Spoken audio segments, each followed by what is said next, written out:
Ay, umaga na naman.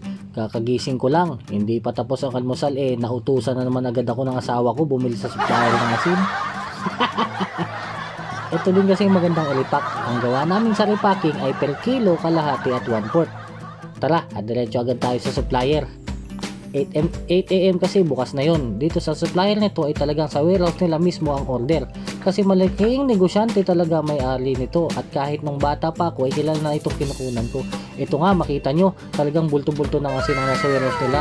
Talagang pag negosyante ka din ay hanga ka sa kanila kasi ang laki na ng negosyo nila. Yun bang sasabihin mo sa sarili mo na darating din ang panahon maging ganun din ang business mo katulad nila. Sabi nga sa Arabic, inshallah. Ito nga, nakalating din agad ako sa bahay at malapit lang naman yung warehouse nila sa bahay. Utusan ako dito, driver, kargador, pagbakasyon. Lang yung buhay to, oh. Sa Saudi ako nag-uutos, dito ako ang utusan. 30 kilos yung isang sako, medyo mabigat din. Itong asin din kasi yung magandang ilipak. Ang benta dyan ay 1 kilo 18, kalahati 10 piso, 1/4 ay 5 pesos. Laging may discount sa amin pag 1 kilo kasi dapat 20 pesos yun pero 18 lang ang benta namin. Kalahati din ang tubo dyan kaya malaking tulong yun sa tindahan namin.